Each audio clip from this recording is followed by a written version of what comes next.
like I said, when he came into the league, I didn't expect this from him. So he got game. He nice in real life. He not. He one of them people that like if you try to play with him on 2K, you can't because he play like ass on 2K. But in real life, he's super dominant. And then with Trae Young's just fun. You know what I mean? He does he's the baby Steph Curry. You know what I mean? He nothing near Steph Curry, but he does some Steph Curry-esque type things. So it's pretty cool he's just a fun guy, you know. Trae Young fucked us up 2 games in a row, or like 3 games in a row. Like we lost to the Hawks 3 times, and Trae Young was the main reason for that. So shout out to Trae. Yo, we missed the draft. We didn't talk about the draft lottery either. I want to get your thoughts on that. That's what I was transitioning into. You got me. I was talking about the rookies, and I was going to transition to it. Yeah, we know we out here. All right, so I'm not gonna lie. I'm a little perturbed this morning. All right, they got you know my man Zion going number 1. They got a lot of people got RJ going 3, but then they got my man Cam going all the way at 12 to the Hornets. 12 out the top 10. Come on, people. Come on, people. Which mock draft is that? I don't know, NBADraftRoom.com. Okay. But I am okay with their comparison. They do comparisons, which I love the way they describe them. For him, they have him as a more athletic Joe Johnson, which I really like that because when he came into the league and he was with I think he was with Boston when he got drafted. That's exactly I could see that. I could see a more athletic Joe Johnson. That like I could really envision that. So that's almost perfect. Okay. So yeah, New Orleans number 1. Obviously, they're going to be taking Zion. And then I like the fact that New Orleans got it because now they kind of hold all the chips to AD. Yeah, like, there's nothing. There's like a team that can't be like, oh yeah, we got the first overall pick. You know, Zion. Realistically, do you feel like that was a setup by the league? Like in the conspiracy theorist world, you know what I mean? In the conspiracy theorist world, yes. Right. Yeah, I right. do. You got to. Because they I think like the league is just kind of sick and tired of like these, okay, oh yeah, New York's getting number 1. New York's getting number 1. And the league's just like, how about fuck you? New Orleans going to get number 1. And now they got all the chips on the table that they can control. So yeah, conspiracy, yeah. But the draft lottery is so funny, man. Like fucking New Orleans and Memphis are 1 and 2 when they have, I don't know what their odds were, but they weren't the top 4 or top 3 teams. You know what I'm saying? Mm-hmm. So New Orleans gets number 1, Memphis gets number 2, and then projecting that Zion and Ja Morant go 1-2. What's the other dude name? RJ Barrett. They're saying he's going 3 to New York, which I can see. So the draft to me kind of starts at 4 with LA. Because I'm wondering if they're going to trade that pick for a potential player that can help out this season, more so this season. Or if they do draft, who do they take at 4? A lot of people are seeing it as the Lakers only because of what happened during the season. But you got to remember, realistically, all right, it's Anthony Davis. So if the Grizzlies want to not rebuild and really focus on being now, they could very quite possibly trade the number 2 for AD. They could very much want AD to be the centerpiece of their rebuild and then trade the 2 and what's the guy's name? Mike Conley for AD. The possibilities are really endless outside of the number 1 pick. If you go to the Knicks could trade for him.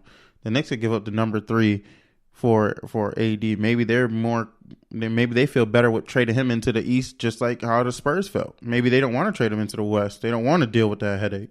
You know what I mean? I really feel like there's more capabilities as far as the draft goes out. Well, as far as the AD thing, outside of just the Lakers, I feel like people just need to be more open to that because it's very possible it could happen. I hear what you're saying, and you're right. I do agree with you that it's not just Lakers to AD is automatic, even though I think eventually he's going to wind up there. But you also got to look at it New Orleans standpoint too. So the Memphis trade, that's interesting, but I don't think that's feasible because okay, so you trade for AD, and then you trade your number 2 pick, so Ja Morant for AD, and then you said Conley as well, right? Yeah. Who knows how that works out? You know what I mean? So then you got Jaren Jackson Jr. and then AD, but then who's running point for you? Do they try to get Drew Holiday in that trade? Do you become like New Orleans, Memphis? You know what I'm saying? Mm-hmm. So I don't think that happens. But them two and JJJ. Ooh-wee. I think, but I'm thinking what Memphis is thinking is that they can compare, Jaren Jackson Jr. and Ja Morant and build that young tandem up. So that can be something special because Jaren Jackson Jr. is going to be the truth. He looks nasty. He looks great. He's nasty on defense. And then Ja Morant, we seen what he was doing in college at Murray State, and they're projecting him to be the next big thing at guard. So I like that pairing better. I think LA can offer the best package for AD. Because they can literally trade that 4th pick to New Orleans. And New Orleans can draft, like they got the point guard from Vanderbilt. I forget his name. You got Kobe White from North Carolina. He's projected to go lottery.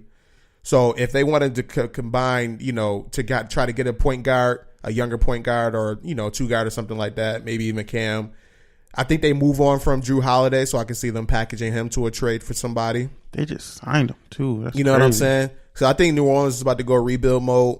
They got a good head coach in Gentry. Well, he's a well-respected coach in Alvin Gentry. I think they get the best package from LA, but if Boston comes in and offers a package that is centered around Jason Tatum and Jaylen Brown, can you really turn that down?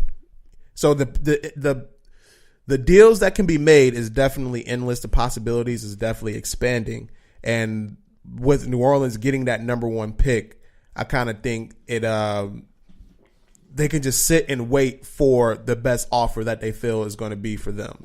And then until somebody comes in and kind of just, sweeps them off their feet with one of those offers, they can just kind of stay pack on AD because they really don't have to move him until the trade deadline in February.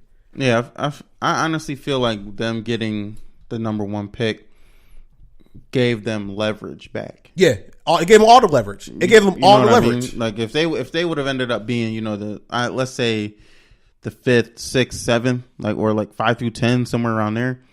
Yeah, they probably would still be on their heels. But right. I think with them getting that number 1 pick, now they could just be like, let's see if he wants to just play with Zion and Drew, right, and become that core that becomes the next dynasty. You know what I mean? Right. Maybe him being around Zion or having Zion around, having that electricity around, having that type of presence around would really maybe make him be like, you know what?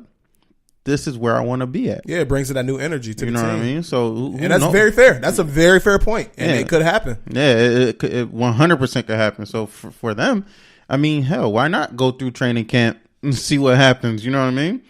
Worst comes to worst is what you end up with another superstar. Like, all right, later down the road, why not try and make it work? I think that'd be my mindset if I was the front office. Real quick, I do want to move forward here. Real quick, the Magic Johnson interview on First Take. Did you get a chance to watch any of it? Yeah. I saw it. Yeah, I thought that shit was hilarious. Yo, Magic Johnson is entertaining as shit. I ain't gonna lie. Like the part that had me dying was when they played the clip of LeBron, in the shop talking about, Magic didn't call me. He said, call me, kiss my ass or nothing. And then Max is sitting there. So Magic, you don't have any regrets. Oh, I'm not a regretful guy, Magic. Yep. Like, nigga, you was dead wrong for not doing that. You was dead wrong, Magic. You fucked up, man. Magic, you're great. You're a great player. You're a great ambassador for the league. You're a great ambassador for the Lakers. But it doesn't seem like that dude can admit when he's wrong. It's crazy too, because he was like, at the end of the day, it ain't had nothing to do with, LeBron or nothing like that. And, me and him are still good. We're still good people. We're still friends. We're still this. And he's like, but I had to do what was best for me. He said, for his happiness. He said, I appreciate what he did for me as a GM or as a president at the time.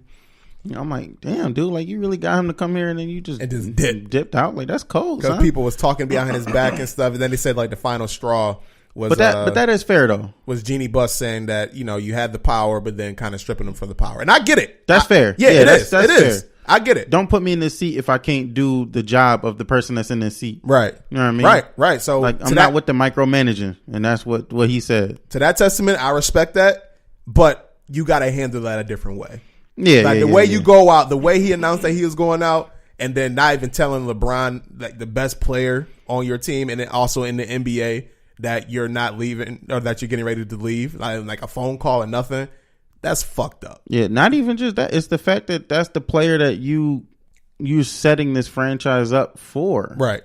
You know what I mean? Like you brought him in to be the franchise guy. Right. And kind of just shitted on him. Yeah, you know, that's kind of cold. Even though on the interview, we did learn a couple things, though. We did learn that he said that he told them straight up he's basically going to be, you know, part-time. You know, he said that the money he's making there is not compared to the money he was making outside of that chair. Which I respect. He also said that this was a 3-year job anyway. Right. So even if he would have stayed, would only been here for 1 more year. You know, and he claimed that he wanted to get Rambis ready for the position. No, Pelinka. Oh yeah, Rob Pelinka. He said he wanted to get him ready for the position. But instead, he got backstabbed, which was really, if you think about it, it's kind of like that 2K storyline. I don't know if you played the My GM mode. No, I know you don't really rock with it like that. Last year, the assistant GM was the dude's son, and dude was a snake. Oh yeah, and tried to get you fired and shit. Oh, in the same way how it is this year. Now he's with a different team and still trying to mess with you. So it's kind of the same thing. Like, it's crazy how 2K predicted that. If they end up like the Simpsons, man, that's crazy. That's funny. That's really a twisted storyline, man. It's really sad, you know. Yeah, he definitely gave insight to it, and you know, it makes for a good story, man. It's really crazy how, you know, people can get. I don't want to just say she got manipulated. You know, who knows what's going on with Jeannie's side of the story. You know what I mean? But that on the outside looking in, and the only testament we got is Magic's story.